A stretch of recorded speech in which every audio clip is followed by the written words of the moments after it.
નમસ્તે વિદ્યાર્થી મિત્રો, આજે આપણે ધોરણ 11 કોમર્સ વિષય આંકડાશાસ્ત્ર ચેપ્ટર નંબર 3 મધ્યવર્તી સ્થિતિના માપ એમાં આજે આપણે મિશ્ર મધ્યક અને ભારિત મધ્યકનો આપણે અભ્યાસ કરીશું. જો કે આ વર્ષે કોર્સમાં દૂર કરી દેવામાં આવેલ છે, એટલા માટે ખાલી બેઝિક થોડીક વ્યાખ્યા અને સૂત્ર ખાલી સમજી લઈએ. મિશ્ર મધ્યક કોને કહેવાય? તો જો આપણને બે કે તેથી વધુ સમૂહના મધ્યકો જ્ઞાત હોય એટલે આપણે જાણતા હોઈએ તો આપણે તેને સંયુક્ત સમૂહનો મધ્યક હોવો મેળવી શકીએ. આવી કિંમતોને મિશ્ર મધ્યક કહેવાય છે. તેને x બાર c વડે દર્શાવવામાં આવે છે.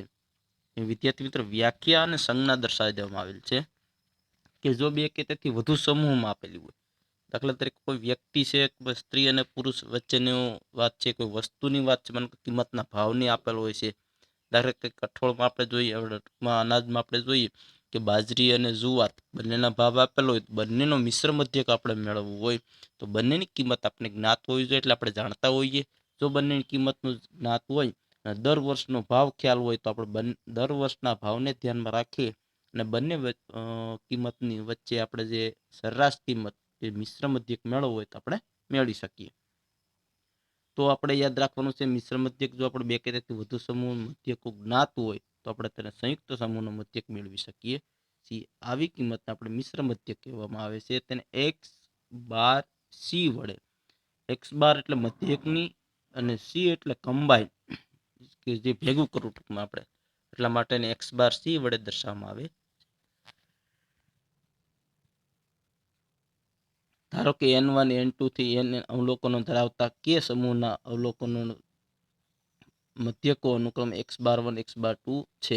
મિશ્ર મધ્યકનું સૂત્ર છે પહેલા સૌપ્રથમ x બાર c બરાબર n1 x બાર 1 પ્લસ n2 x બાર 2 પ્લસ n3 x બાર 3. જેટલા અવલોકનો આપેલા હોય એટલા અવલોકનોને x બાર વર્ગમાં જે કિંમત આપેલી હોય તેના વડે આપણે ગુણવાનું અને નીચે છેદમાં n1 plus n2 plus n3 થી ડેશ ડેશ ડેશ nk સુધી, એટલે જેટલા અવલોકન આપેલી તે અવલોકનનો સરવાળો.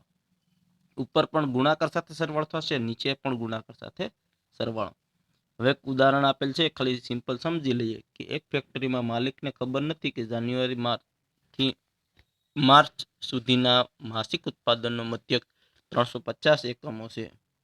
તો તમને x બાર 1 આપણને આપી દીધો છે 350. એપ્રિલ થી ઓગસ્ટ સુધી તે એકમો 256 છે, એટલે મતલબ કે x બાર 2 આપણને પહોંચે 256. સપ્ટેમ્બર થી ડિસેમ્બર માટે 315 એકમ છે, તો x બાર 3 છે. તે વર્ષ માટે માસિક ઉત્પાદનનો મધ્યક શોધો.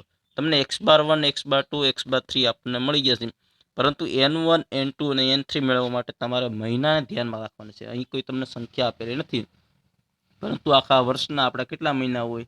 12 મહિના હોય. એમાંથી પહેલો આપણે ઉત્પાદનની વાત કરીશું જાન્યુઆરીથી માર્ચ. જાન્યુઆરી, ફેબ્રુઆરી અને માર્ચ, તો n બરાબર કેટલા થશે? 3. n બરાબર 3, એટલે n1 પહેલો 3 મળશે. તો અહીં તમને જો n1 બરાબર 3 માસ દર્શાવેલ છે. ત્યારબાદ બીજી વાત કરીશું એપ્રિલ થી ઓગસ્ટ. એપ્રિલ, મે, જૂન, જુલાઈ, ઓગસ્ટ કેટલા થયા? 5, તો n બરાબર 5. તો n2 આપણે કેટલા મળશે? આપણને 5. 1 2 3 ખાલી નામ આપણને ક્રમ માટેના નામ આપેલા છે. ત્યારબાદ સપ્ટેમ્બર થી ડિસેમ્બર, તો સપ્ટેમ્બર, ઓક્ટોબર, નવેમ્બર ને ડિસેમ્બર, તો કેટલા થશે? 4 માસ. તો સપ્ટેમ્બર થી n3 બરાબર 4 માસ. હવે આપણે સૂત્રમાં જે છે એ પ્રમાણે કિંમત મૂકી દેવાની છે. n1 x બાર 1 n2 x બાર 2 n3 x બાર 3 upon n1 plus n2 plus n3. આ બધી કિંમત છે નીચે આપણે દર્શાવી દઈએ. તો n1 ની જે પેલી કિંમત છે 3 માસ, તો n બરાબર 3, x બાર બરાબર 350 n2 5 છે, 5 લખી નાખશું, x બાર 2 256, n3 કેટલા? 4 છે અને x બાર 3 આપણે 315 છે. નીચે જે માસ n આપેલા છે એનો સરવાળો 3 પ્લસ 5 પ્લસ 4. હવે શું કરવાનું? પેલા સૌપ્રથમ આ બધા સંખ્યાનો ગુણાકાર કરી નાખવાનો છે. 350 ગુણ્યા 3 1050, 256 ગુણ્યા 5 1270, 315 ગુણ્યા 4 એટલે 1260. નીચે બધી સંખ્યાનો સરવાળો કરશો એટલે કેટલા આવશે? 12. બધી સંખ્યાનો સરવાળો ઉપર જે છે તેનો સરવાળો 1050 પ્લસ 1270 પ્લસ 1260 ભાગ્યા 12, એટલે બધી સરવાળો કરશો એટલે 3580 ભાગ્યા 12, એટલે આવશે તો આપણે 298.33 ટૂંકમાં. તો 3 3 3 પાછળ છે, આપણે 2 અંક ધ્યાનમાં લેવાનું હોય છે, તો 298.33. તો આપણે તે વર્ષ માટે માસિક ઉત્પાદનનો મિશ્ર મધ્યક આપણને મળશે 98.33. તો આવી રીતના આપણે મિશ્ર મધ્યક છે તમે મેળવી શકો. અને બીજી રીત તમને અનુકૂળ આવે તો તમે એ રીતે પણ તમે મેળવી શકો કે જે આપણે એક અવલોકન છે એક્સ બાર 1 અહીં લખી નાખવાના, 350 254 અને 315 n1 1 2 અને 3 બધી સંખ્યાનો ગુણાકાર કરી નાખવાનો, એક્સ બાર 1 n1 બધી સંખ્યાનો સરવાળો થઈ ગયો. પછી એના જે એનનો ટોટલ આપણે આવે છે 12, એના વડે ભાંગી નાખો તો પણ તમે દાખલો કોષ્ટકની રીતે ઉભા કોષ્ટકની રીતે પણ ગણી શકો અને સૂત્રની રીતે પણ તમે ગણી શકશો. તો 11 વાર આપણે જે ઉદાહરણ છે તેને આપણે ધ્યાનમાં લેવા નથી, આપણે કોર્સમાંથી દૂર કરી દેવામાં આવેલ છે. ભારિત મધ્યક છે તેને પણ દૂર કરી દીધો, પરંતુ આપણે વ્યાખ્યા ખાલી સમજી લઈએ. ભારિત મધ્યક કોને કહેવાય કે આપણે કહીશું કે માહિતીના બધા અવલોકનનું મહત્વ સરખું ન હોય તો સમાંતર મધ્યકનો ઉપયોગ કરવો યોગ્ય નથી. જો અવલોકનનું મહત્વ સરખું ન હોય, બધા અવલોકનો જુદા જુદા હોય તો તેનું મહત્વ સરખું રહેતું નથી. કારણ કે એક અવલોકન 5 આપેલું, એક 15 આપ્યું, એક 50 આપ્યું, તો બધા અવલોકનો અલગ અલગ છે, એટલા માટે મહત્વ સરખું રહેતું નથી. આવી પરિસ્થિતિમાં એક વિશેષ મધ્યક શોધવામાં આવે છે જેને ભારિત મધ્યક કહેવાય છે. તો આવો મધ્યક જ્યારે મેળવવામાં આવે છે એને શું કહેવામાં આવે છે? ભારિત મધ્યક. ભારિત મધ્યકને એક્સ બાર ડબલ્યુ વડે દર્શાવાય છે. ભારિત મધ્યકને કઈ સંજ્ઞા વડે દર્શાવવામાં આવે છે? X bar W. ડબલ્યુ એટલે ટૂંકમાં આપણે વેઇટ, કે જે વેઇટ એટલે ભાર દર્શાવે છે, વજન દર્શાવે, એટલા માટે એને વેઇટેડ તરીકે ઓળખવામાં આવે છે. તો વ્યાખ્યા ટીક કરી લેજો, ખાલી સમજવા માટે આપણે પ્લસ એક્સ બાર ડબલ્યુ સંજ્ઞા વડે દર્શાવવામાં આવે છે. દરેકની સંજ્ઞા યાદ રાખવી પડશે, કારણ કે બધાની અલગ અલગ સંજ્ઞાઓ છે. દરેક અવલોકન તેના મહત્વ પ્રમાણે એક સંખ્યા કિંમત આપવામાં આવે છે, તેને ભાર કહેવામાં આવે છે. સૌથી વધુ મહત્વ ધરાવતા અવલોકનને મહત્તમ ભાર અપાય છે, એટલે જેને વધારે ટૂંકમાં કિંમત મોટી હોય એ પ્રમાણે ભાર એનો વધુ દર્શાવાય.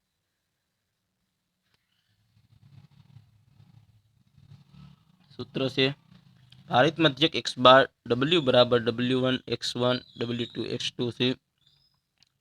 આગળના સૂત્ર સેમ ટુ સેમ છે. અહીંયા n આપેલો તો W ની જગ્યાએ ટૂંકમાં n આપતા હતા, એની જગ્યાએ આપણે એની જગ્યાએ શું લખવાનું? W. બાકી એક્સ બાર 1 લખતા એની જગ્યાએ શું લખવાનું? એક્સ બાર, એટલે સોરી x1 ખાલી, ટૂંકમાં કિંમત 12 આપણે દૂર થઈ જશે. તો સૂત્ર એક્સ બાર ડબલ્યુ બરાબર W1 x1 plus W2 x2 plus W3 x3 થી છેદમાં W1 plus W2 plus W3. તો સૂત્ર આવશે sigma W x upon sigma W. હવે બધી કિંમત છે તો આપણે એક દાખલા દ્વારા સમજીએ. આગલા દાખલા સેમ ટુ સેમ છે. 35 આપ્યો છે, ગુણ આપેલા છે. ગુણ એટલે આપણે પેલી x1 થાય, આપણને ખબર હોવી જોઈએ n અને w. આપણે જે આગલા દાખલા n કેવી રીતે શોધવાના, આમાં w કેવી રીતે મેળવવા, તો યાદ રાખવાનું જે સંખ્યા તરીકે દર્શાવતા હોય, ગણાતી હોય સંખ્યા, એના ટૂંકમાં આપણે n અથવા w વડે દર્શાવે છે. અહીં જો ભાર આપણને આપેલું છે, એટલા માટે પેલું x1, બીજી કિંમત છે 15 એને x2 અને 5 ગુણ્યા x3. ભારમાં આપણને આપેલ છે w1 4, w2 2 અને w3 1. ત્રણેય ભાર આપી દીધા. સૂત્રમાં કિંમત મૂકી દેવાની થશે. x1 ની કિંમત જે આપણને 35 ગુણ્યા 4, 15 ગુણ્યા 2 અને 5 ગુણ્યા 1 છેદમાં ભારનો સરવાળો એટલે આ બધી સંખ્યાનો સરવાળો થશે 4 પ્લસ 2 પ્લસ 1. 4 ને 2 7, અને આ બધી સંખ્યાનો ગુણાકાર કરો પહેલા, એટલે આવશે 35 ગુણ્યા 4 એટલે 140, 15 2 30 અને 5 એકુ 5. બધીનો સરવાળો કરશો એટલે આવશે 175. 7 ના 7 75 ભાગ્યા 7 એટલે આવશે 25. આમ વિદ્યાર્થી ગુણનો મધ્યક આવશે 25, ભારિત મધ્યક 25. તો આ રીતના આપણે મિશ્ર મધ્યક અને ભારિત મધ્યક મેળવવામાં આવે છે. આ ખાલી હિન્ટ માટે છે. આપણે હવે કોર્સમાં હવે જોશું ગુણોત્તર મધ્યક. ગુણોત્તર મધ્ય કોને કહેવાય કે જે આપણે સંખ્યાને જે વર્ગમૂળમાં અંદર જે ગુણાતી સંખ્યા સાથે આપણે ટકાવારીમાં રૂપાંતર કરવું.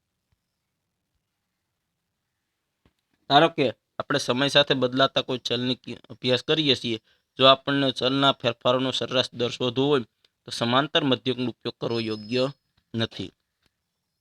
આ બાબતના આપણે ઉદાહરણ વડે આપણે સમજી શકીએ કે કોઈ પણ વસ્તુ છે કે ધારો કે સમય સાથે બદલાતી હોય તો કિંમત અલગ અલગ ફેરફાર થતી જોવા મળતી હોય છે. હવે આ ઉદાહરણ એક આપેલું છે એને આપણે ધ્યાનમાં લેવાનું છે. આપણે જે સૂત્ર છે તેને આપણે ધ્યાનમાં રાખશું. ગુણોત્તર મધ્યકને કઈ સંજ્ઞા વડે દર્શાવાય તો n અવલોકનના ગુણાકારના n માં મૂળને ગુણોત્તર મધ્ય કહેવાય છે, જેને g વડે દર્શાવાય છે. હવે g વડે દર્શાવવામાં આવે છે તો અવલોકન જેટલા અવલોકન છે તેને આપણે x1 x2 x3 વડે કહીશું. ગુણોત્તર મધ્યક જે છે એને આપણે g વડે ઓળખવામાં આવશે.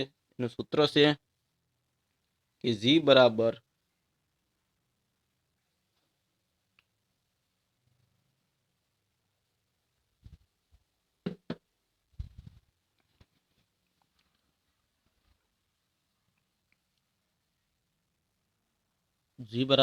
વર્ગમૂળની અંદર x1 x2 x3 થી જેટલા અવલોકન આપેલા છે તેનું, ને અહીંયા જે ઘાત એક છે તમને g બરાબર વર્ગમૂળની અંદર અહીં n લખવામાં આવે છે. n એટલે જેટલા અવલોકન છે એટલા આપણે અહીંયા ઘાત દર્શાવી દો x1 x2 x3. તો જેટલા અવલોકન હોય ને તે 2 આપેલો હોય તો 2 લખાશે, 3 આપેલો હોય તો 3 દર્શાવવામાં આવશે. 2 હોય તો વર્ગમૂળ, 3 હોય તો ઘનમૂળ, 4 હોય 4 ઘાત, આવી રીતે દર્શાવશું. એક ઉદાહરણ આપેલ છે કે ઉદાહરણ માટે ગુણોત્તર મધ્યક શોધીશ 150 ને 125. આ બે સંખ્યા જે ટકાવારી ભાવ દર્શાવે છે તેનો ગુણોત્તર મધ્યક આપણે g તરીકે આ રીતે દર્શાવશું. વર્ગમૂળ g બરાબર વર્ગમૂળની અંદર 150 ગુણ્યા 125 એટલે આવશે 136.93. હવે એને 100 વડે ડિવાઈડ કરી દો કે 2 મહિના પછીની વસ્તુની કિંમત આપણે આ રીતના અગાઉ થશે. તો આપણે તેને હવે આપણે એક ધ્યાનમાં આ લેવાનું છે નોંધ ખાસ. જો આપણે ચલમાં p% વધારો થયો હોય તો વધેલી કિંમત ટકાવારીમાં 100 પ્લસ p લખીશું. જો તમને વધારો આપ્યો હોય, દાખલા 10% આપ્યો હોય તો કેટલા લખશું? 110 લખશું, કારણ કે 10 પ્લસ થશે. ટકાવારીમાં વધારો કીધો છે એટલા માટે. જ્યારે આપેલી કિંમતમાં p% ઘટતી હોય તો ઘટેલી કિંમતમાં ટકાવારીમાં 100 માઇનસ p લખીશું. કિંમત ઘટતી હોય તો 100 માઇનસ p એટલે 100 માંથી બાદ થશે. કારણ કે 90 આપ્યું હોય તો 100 માંથી આપણે ટૂંકમાં 10% બાદ કરી ટૂંકમાં 90 થઈ જાય, ટૂંકમાં ઘટાડો છે. 20% જો કીધું હોય તો 100 માંથી 20 બાદ કરશું એટલે 80 આવશે. એક આ વસ્તુ ધ્યાનમાં રાખવાની છે.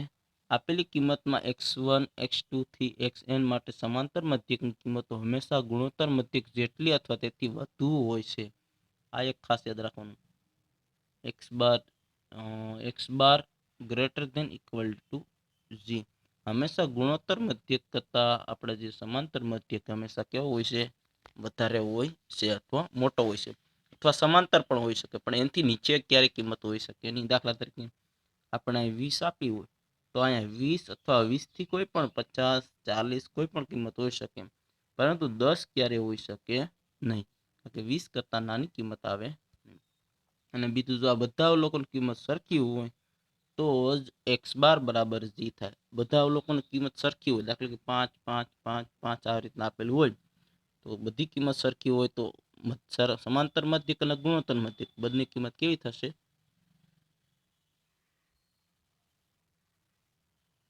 સરખી થશે. ત્યારબાદ આપણને જો ઉદાહરણ આપેલ છે કે ઉદાહરણમાં એક વિસ્તારમાં વસ્તીમાં 4 વર્ષમાં અનુક્રમે 15%, 18%, 13%, 20%નો વધારો થયો છે. વસ્તીના વધારાને સરેરાશ મેળવો. હવે બધા ટકાનો તમને ટકાવારી આપેલી છે અહીંયા. 4 વર્ષમાં 15%, 18%, 13%, 20%નો વધારો થયો છે કીધું. એટલે આપણને હમણાં કીધું હતું p બરાબર આપણે લખશું 100 પ્લસ જે ટકાવારી કોઈ પણ કિંમત આપેલી હોય તે. તો અહીંયા 15% દાખલા તો પહેલામાં આપણને 15% કીધું છે, તો અહીં આપણે દર્શાવેલ છે કે x1 બરાબર 100 પ્લસ 15, બધી કિંમતમાં 100 ઉમેરી દેશું. 18 છે તો અહીં 100 પ્લસ 18 એટલે 118. પછી x3 માં 13 છે તો અહીંયા x3 બરાબર 100 પ્લસ 13 અને 20% છે એટલે એનો મતલબ 100 પ્લસ 20. બધી કિંમતમાં 100 ઉમેરી દેવું પડે, વધારો આપેલો છે એટલા માટે. જો ઘટાડો આપ્યો તો બાદ કરે. હવે સૂત્ર પ્રમાણે g બરાબર વર્ગમૂળમાં x1 x2 x3 થી x4 સુધી. તો જે કિંમત આપેલી છે x1 ગુણ્યા x2 પ્લસ x3 પ્લસ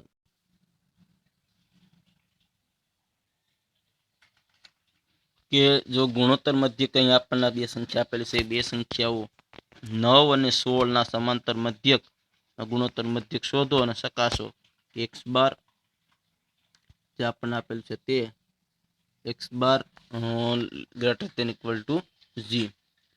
તો અહીં x1 બરાબર 9, x2 બરાબર 16 અને n બરાબર 2 કિંમત આપણને આપેલી છે એટલા માટે અહીં દર્શાવેલી છે. બે સંખ્યા 9 અને 16 બે કિંમત આપણને આપેલી હતી તે, એટલે પહેલી કિંમત 9 x2 16. તો ગુણોત્તર મધ્યક છે કે નહીં ચકાસો. x bar equal to 6. તો સમાંતર મધ્યક પહેલા મેળવવા માટેનું સૂત્ર છે કે આપણે x બાર બરાબર સિગ્મા x અપોન n.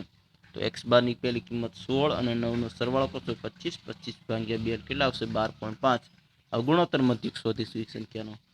તો ગુણોત્તર મધ્યકનું સૂત્ર છે આપણે g બરાબર x1 ગુણ્યા x2 વર્ગમૂળની અંદર x1 ની કિંમત આપણને આપેલી છે 9, x2 ની કિંમત આપેલ 16. 16 ગુણ્યા 9 એટલે 144. 144 નું વર્ગમૂળ કાઢો એટલે કેટલા આવશે 12. તો અહીં આપણે જોઈ શકો છો કે તમે સમાંતર મધ્યક આવ્યો 12.5 આવ્યો, ગુણોત્તર મધ્યક આવ્યો છે 12, એનો એટલે x બાર બરાબર 12.5, g બરાબર 12. એનો મતલબ કે x bar greater equal to g. g ની કરતા કિંમત કેવી છે મોટી છે, કારણ કે અહીં 12.5 આવી છે અને કેટલા આવ્યા છે 12 આવેલા છે, એટલા માટે ચકાસો કે યોગ્ય છે. હવે આપણે ગુણોત્તર મધ્યકના લાભ અને ગેરલાભ આપેલા છે પેલા જોઈએ કે ગુણોત્તર મધ્યક આપણે મેળવ્યું છે બધી સંખ્યા તમને સમાંતર મધ્યકના પણ લાભ અને ગેરલાભ, ગુણોત્તર મધ્યકના પણ લાભ અને ગેરલાભ આપેલા છે.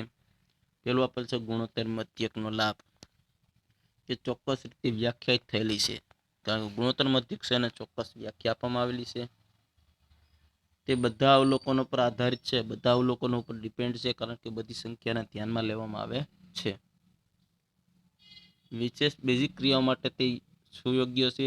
બેઝિક ક્રિયા એટલે રોજબરોજની ક્રિયા માટે કે જે આપણે સમાંતર મધ્યક મેળવી એવી જ રીતના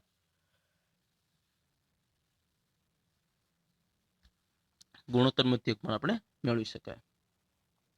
તેના પર અતિ મોટા અને અતિ નાના અવલોકનની અસર પ્રમાણમાં ઓછી થાય છે. મોટા નાના કારણ કે ગુણાકારમાં થઈ જશે એટલા માટે એને ધ્યાનમાં લેવામાં આવતું નથી. કોઈ સંખ્યા સાથે ગુણાતી નથી એટલા માટે એને ધ્યાનમાં દાખલા તરીકે વર્ગમૂળની અંદર આપણે 16 ગુણ્યા 12 ગુણ્યા 5 ગુણ્યા 3 કરું તો 3 ની 16 ની અસર કોઈ પ્રકારની જોવા મળે નહીં, કારણ કે વર્ગમૂળ નીકળી જાય પછી જે કિંમત આવે એમાં સમાન કિંમતનું ટૂંકમાં ધ્યાનમાં લેવામાં આવેલી હોય છે. તો 3 લાભ હતા, તો ગેરલાભ કેટલા છે સામે 3 ગેરલાભ આપેલ છે. જો બધા અવલોક કિંમત ધન હોય તો જ ગુણોત્તર મધ્યક શોધી શકાય. ધન એટલે પ્લસમાં હોય તો આ એક વસ્તુ યાદ રાખવા જેવી છે. જ્યારે ઋણ હોય તો ગુણોત્તર મધ્યક મેળવી શકાતો નથી.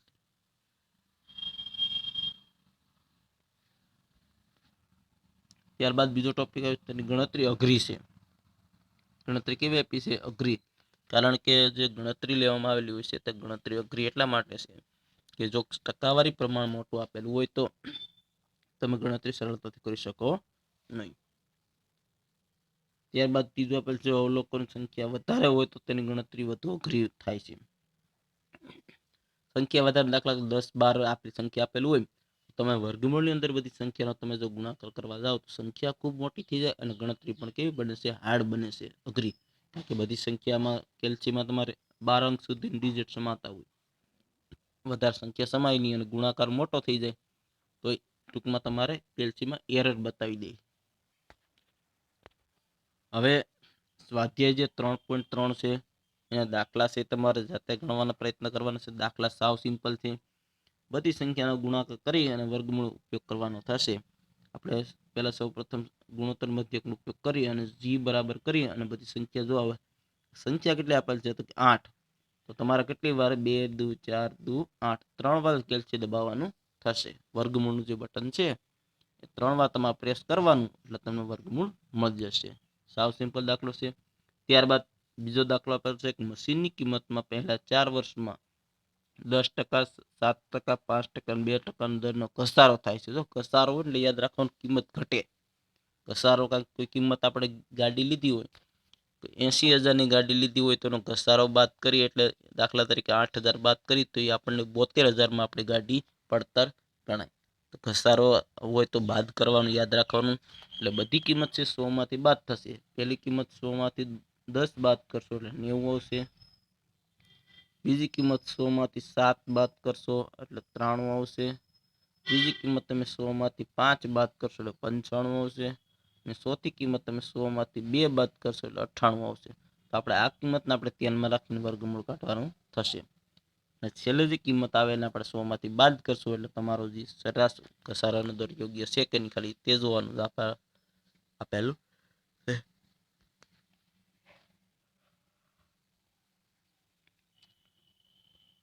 ત્યારબાદ અહીંયા આપ્યું છે ટેક્સીના સોમવારે 15 કિલોમીટર, મંગળવારે 254 કિલોમીટર પ્રવાસ કર્યો છે. આ 2 દિવસમાં પ્રવાસ કરેલા અંતરનો સરેરાશ ગુણોત્તર મધ્યકનો ઉપયોગ કરીને મેળવો. સાવ સિમ્પલ છે. 15 ગુણ્યા 254. બસ આ રીતના સિમ્પલ કરી મેળવી દેવાનો છે. ત્યારબાદ હવે આપણે મેળવીશું સ્થાનિક સરેરાશના માપો. સ્થાનિક સરેરાશના માપમાં જોઈએ પહેલા મધ્યક, શતોથકો, દશાંશકો અને શતાંશકો. તો સૌપ્રથમ મધ્યક, શતોથકો, દશાંશકો, શતાંશકો જોઈએ. હવે આ ચારે ચાર છે ને યાદ રાખવાનું છે. તમને પ્રશ્ન એવો પૂછવામાં સ્થાનિક સરેરાશના માપો જણાવો. તમારે આ 4 માપ તમારે દર્શાવી દેવાનું.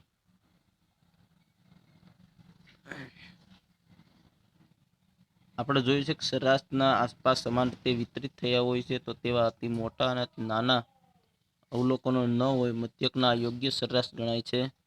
જો આ શરતો લાગુ ન પડતી હોય તો મધ્યક વડે આપણે માહિતીના અવલોકનો એટલું સારું પ્રતિનિધિત્વ થતું નથી. તેમ કે આવી પરિસ્થિતિમાં એક અન્ય સરેરાશ વધુ યોગ્ય માપ છે જેને આપણે મધ્યસ્થ કહેવાય છે. આ એક સ્થાનિક સરેરાશ માપમાં મધ્યસ્થ ઉપરાંત શતોથકો, દશાંશકો, શતાંશકો પણ સ્થાનિક સરેરાશ માપ છે. તો આ યાદ રાખવાનું. સ્થાનિક સરેરાશના માપો તમને પ્રશ્ન પૂછવામાં આવે તો આ 4 દર્શાવવાના થશે. હવે અર્થમાં આપણે જોઈએ સૌ પ્રથમ પહેલા આપણે મધ્યસ્થનો આપણે અર્થ સમજી લઈશું.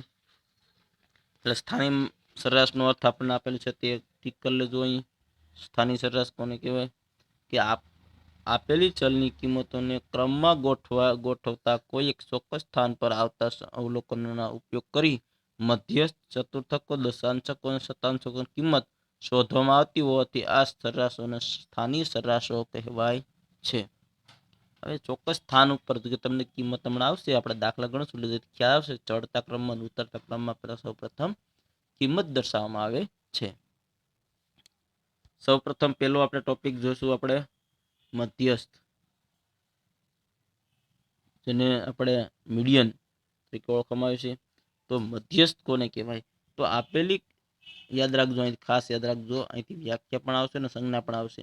આપેલી માહિતીને ચડતા કે ઉતરતા ક્રમમાં ગોઠવતા તેના માપ મધ્યમાં આવેલ અવલોકનની કિંમતને મધ્યસ્થ તરીકે વ્યાખ્યાયિત કરવામાં આવે છે.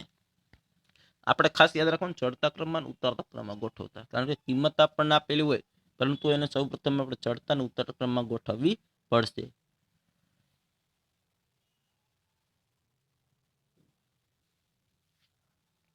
હવે તેને કઈ સંજ્ઞા વડે દર્શાવવામાં આવે છે એવી વાત કરી છે. તો એમ વડે દર્શાવાય.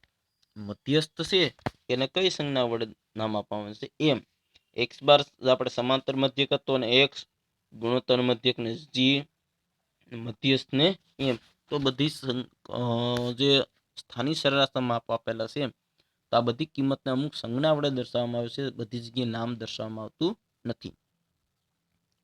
તો ચડતા ક્રમમાં ઉતરતા ક્રમમાં ગોઠવતા જે આપેલી મધ્યસ્થ તરીકે વ્યાખ્યાયિત કરવામાં આવશે તેને એમ વડે દર્શાવાય છે. બીજી રીતે કહીએ તો માહિતીમાં 50% અવલોકન કિંમત મધ્યસ્થથી વધુ હોય અને 50% અવલોકન મધ્યસ્થથી ઓછી કિંમત ધરાવતા હોય છે. કારણ કે એનો મતલબ કે આપણે જે કોઈ રેખા હોય છે એમાં જે વચ્ચેની કિંમત છે એની આ બાજુ 50% ઓછી કિંમત હોય અને આ બાજુ 50% વધુ કિંમત હોય, એટલે માટે એને વચ્ચેની મધ્યસ્થ તરીકે આપણે દર્શાવવામાં આવે છે. મધ્યસ્થ એટલે બંને કિંમત સમાનની વચ્ચેની કિંમત હોય તેને મધ્યસ્થ કહેવામાં આવે છે. હવે મધ્યસ્થમાં બે પ્રકાર આવશે, કે અવર્ગીકૃત માહિતી માટે અને વર્ગીકૃત માહિતી માટે. પહેલા આપણને પહેલો ટોપિક આપેલ છે અવર્ગીકૃત માહિતી માટે. તો આપણે મધ્યમાં આવેલી કિંમતો શોધવાની હોવાથી અવલોકન ચડતા અથવા ઉતરતા ક્રમમાં ગોઠવવી પડે. સૌપ્રથમ કિંમતને આપણે ચડતા અથવા ઉતરતા ક્રમમાં ગોઠવવાની. અહીં આપણને આપેલ છે n બરાબર x1 x2 x3 થી મધ્યસ્થ આ રીતના જુદા જુદા કિંમત આપણને પ્રાપ્ત થશે. નીચે મુજબ શોધવામાં આવે છે. તો હવે મધ્યસ્થનું સૂત્ર છે m બરાબર n+1 ભાગ્યા 2 માં અવલોકનની કિંમત. મધ્યસ્થનું સૂત્ર છે n+1 ભાગ્યા 2 માં અવલોકનની કિંમત. હવે દાખલા તરીકે 15 અવલોકનો હોય તો 15 + 1 ભાગ્યા 2 એટલે 15 + 1 એટલે 16 ભાગ્યા 2 એટલે માં અવલોકનની કિંમત, એટલે મતલબ કે અહીંયા આપણે 8 મળશે. 8મું અવલોકન કિંમત નથી આવ્યો જવાબ, 8મું અવલોકન આપણને મેળવવાનું છે. એટલે 15 + 1 એટલે 16 ભાગ્યા 2 એટલે 8મું અવલોકનની કિંમત. અવલોકન કેન્દ્રમાં આવશે તેને મધ્યસ્થ કહેવામાં આવે છે. હવે એક ઉદાહરણ સમજીએ લે જેથી ખ્યાલ આવે તમને કે કેવી રીતે આપણે મધ્યસ્થ મેળવવાનું. ઉદાહરણ નંબર 16 સાવ સિમ્પલ ઉદાહરણ આપેલું છે કે જુદા જુદા સપ્તાહમાં એક ફેક્ટરીમાં ઉત્પાદન થયેલા એકમોની સંખ્યા 80, 85, 90, 92, 68, 80, 72 અને 63, 55. તો ઉત્પાદનનું મધ્ય શોધો. તો સૌ પ્રથમ આ જે કિંમત આપણને આપેલ છે એને ચડતા ક્રમમાં આપણે મેળવશું. ચડતા ક્રમમાં ગોઠવી દીધી કિંમત આપણે 55 એનથી મોટી, 63 એનથી મોટી, 68, 72, 80, 80, 85, 90 અને 92 કેટલી કિંમત આપેલી આપણને છે. તો n બરાબર 1 2 3 4 5 6 7 8 અને 9. n બરાબર કેટલા થશે? 9. હવે આપણે સૂત્ર હશે જ્યારે અવર્ગીકૃત માહિતી હોય ત્યારનું સૂત્ર m બરાબર n+1 માં અવલોકનની કિંમત. n બરાબર કેટલા આપેલા છે? 9. 9 + 1 છેદમાં 2 માં અવલોકનની કિંમત. n+1 એટલે 10 ભાગ્યા 2 કેટલા આવશે? 5. તો 5 માં અવલોકનની કિંમત. 5માં અવલોકનની કિંમત અહીંથી ગણવાનું. પહેલું, બીજું, ત્રીજું, ચોથું અને પાંચમું. પાંચમું અવલોકન કેટલા આવે છે? 80. તો આપણે પાંચમા અવલોકન કિંમત આવશે 80. તો આ ફેક્ટરીમાં ઉત્પાદનનો મધ્યસ્થ 80 એકમો થશે. ખાસ યાદ રાખજો વિદ્યાર્થી મિત્રો, તમારી ભૂલ અહીં થશે. પાંચમા અવલોકનની કિંમત તમે m બરાબર 5 લખશો, એ તમારો દાખલો ખોટો પડશે. તમારે ખાસ યાદ રાખવાનું, ઘણીવાર ભૂલ થવાની શક્યતા રહેશે. તો m ને જે મધ્યસ્થ માં અવલોકનની કિંમત એટલે જે પાંચમું અવલોકન જે છે ને એ આપણી કિંમત છે. પાંચમું અવલોકન આપણે 80 છે. તો આપણે જવાબ કેટલો આવશે? 80. અહીં એક ઉદાહરણ 18મું આપેલ છે, જોઈએ કે એક ફેરિયાના છેલ્લા 10 દિવસનો નફો નીચે આપેલો છે. આ નફાનો મધ્યસ્થ શોધો. તો કિંમત જે આપણને આવેલ છે સૌપ્રથમ આપણે ચડતા ક્રમમાં ગોઠવી દઈએ. પોઈન્ટમાં થોડુંક ખાસ ધ્યાન રાખવાનું, પોઈન્ટ ક્યારેક સરખા હોય, થોડોક એક બે આગળ પાછળ પોઈન્ટ હોય, સંખ્યા સરખી હોય પણ પોઈન્ટમાં પણ તફાવત જોવા મળતો હોય છે, એટલે ખાસ ધ્યાન રાખવાનું. હવે જે બધી કિંમતના પોઈન્ટ આપણે ચડતા ક્રમમાં ગોઠવી દીધા, ત્યારબાદ આપણે સૌપ્રથમ આપણે કિંમત છે તેને લખવાની. તમને એમ થતું છે અહીંયા પોઈન્ટ આવશે તો કેવી રીતે દાખલો ગણવું, એ એક ટોપિક થોડુંક વધારે સમજવા માટે અહીંયા આવું ઉદાહરણ આપેલું છે. તમને એમ થતું દાખલા ત્યાં 5મું અવલોકન તો આપણને ખબર પડી ગઈ, 5.5 આવે તો શું કરવું, તો તેનો પણ આપણને દાખલો નીચે આપેલો છે. સૂત્રમાં m બરાબર n+1 છેદમાં 2 માં અવલોકનની કિંમત. n બરાબર 10 સંખ્યા આપેલ છે, 1 2 3 4 5 6 7 8 9 ને 10. n બરાબર 10 + 1 ભાગ્યા 2. તો 10 + 2 એટલે 10 ને 1 11 ભાગ્યા 2. તો 11 ભાગ્યા 2 કરોડ 5.5 આવે. હવે 5.5 માં અવલોકનની કિંમત તો 5.5મું અવલોકન કેવી રીતે મેળવવું? તો શું કરવાનું? 5મા અવલોકનની કિંમત અને 5 પછીની કિંમત કેટલું હોય? કેટલામાં અવલોકન? છઠ્ઠા અવલોકન કિંમત. કારણ કે કિંમત છે 5.5 છે એ 5 ની 6 ની વચ્ચે હોય છે, એટલા માટે 5મા અવલોકનની કિંમત પ્લસ છઠ્ઠા અવલોકનની કિંમત ભાગ્યા 2. 5મું અવલોકન કેટલું આપેલ છે જોઈ લ્યો, 1 2 3 4 અને 5. 5મું કેટલા છે? 260. અને છઠ્ઠું અવલોકન કેટલા આપેલ છે? 261.5 ભાગ્યા 2. 260 + 261. 5/2 એટલે કેટલા આવશે? 260.75. તો આનો મધ્યસ્થ આવે છે ફેરિયાના દૈનિક નફાનો. આપણે રોજ ફેરિયા એટલે વેચાણ કરતા હોય વ્યક્તિ, રોજ અલગ અલગ જગ્યાએથી કામ કરતા હોય તે. તો 260.75 મધ્યસ્થ થશે. જો 260.75 આમાં આપેલી છે નહીં, આમાં તમારે એક કિંમત આપેલી હશે નહીં, છતાં તમારું મધ્યસ્થ 260.75 આવ્યો, કારણ કે 260 ને 261.5 ની વચ્ચેની કિંમત તમારો મધ્યસ્થ આવે છે. આવી રીતના અહીંયા આપણને ઉદાહરણ નંબર 19 આપેલું છે. 11 કર્મચારી આપેલા છે. તો અહીંયા આપણને ભલે 7 જ આપ્યા છે, 3 કર્મચારી છે એ આગળના છે, કારણ કે મધ્યસ્થમાં પહેલી કિંમત અને છેલ્લી કિંમત ક્યારે મધ્યસ્થ આવે નહીં, એટલા માટે અહીં ધ્યાનમાં લેવા નથી. તો આપણને આપેલું છે કે ઓફિસમાં 11 કર્મચારી છે, આમાંથી સૌથી ઓછો પગાર ધરાવતા 7 કર્મચારીઓનો માસિક પગાર આપેલું છે, કિંમત આપેલ છે. આ બધા કર્મચારી માસિક પગારનો મધ્યસ્થ કેટલો થશે? તો અહીંયા આપણને 7 કર્મચારી આપ્યું, 7, 8, 9, 10 ને 11, 4 કર્મચારી પગાર આપણને આપેલું છે નહીં, તો આપણે એની જગ્યાએ શું દર્શાવી દઈશું? ABCD. હવે ચડતા ક્રમમાં સૌ પ્રથમ આ મેળવી લઈએ. તો ચડતા ક્રમમાં ગોઠવતા પહેલા 1500, 2100, 2500, 3700 આ રીતના 4200 ને 4500. કારણ કે જો એટલા માટે ABCD પાછળ એટલા માટે લખેલું છે. જો સૌથી ઓછો પગાર ધરાવતા 7 કર્મચારી, તો ઓછો તો બાકીના જે 7 કર્મચારી પછીના જે 4 કર્મચારી પગાર કેવો છે? વધારે છે. એટલા માટે પાછળ આપણે ABCD દર્શાવી દીધું. આ ચડતા ક્રમમાં ગોઠવાઈ ગઈ કિંમત, આ બધી કિંમતને ચડતા ક્રમમાં ગોઠવી દીધી. ત્યારબાદ પાછળના 4 સંખ્યા ABCD દર્શાવશું. હવે આપણે સૂત્રમાં કિંમત મૂકી તેમ n+1/2, 11 કિંમત આપેલી છે, n બરાબર 11, 11 + 1 એટલે 12/2, 12/2 એટલે 6 આવે. છઠ્ઠા અવલોકનની કિંમત જોવાની, 1, 2, 3, 4, 5 અને 6. તો કેટલો છઠ્ઠો અવલોકન કેટલો આવે? 42. તો આ કર્મચારી પગારનો મધ્યસ્થ કેટલો હશે? 4200. તો 4200 જે આપેલી કિંમત આપેલી છે તે આપણે સરેરાશ મધ્યસ્થ ટૂંકમાં મળે છે. જો ખુલ્લા છેડા તો તમને એની જગ્યાએ તમને એમ કીધું 7 કર્મચારી સૌથી વધુ પગાર ધરાવતા 7 કર્મચારી. તો ABCD ક્યાં દર્શાવવાનું? આગળ ABC અને D. આ રીતનું તમારે, કારણ કે આપણે ખુલ્લા છેડાવાળા કિંમત આવશે ને ત્યારે આપણે મધ્યસ્થ મેળવી શકાય છે.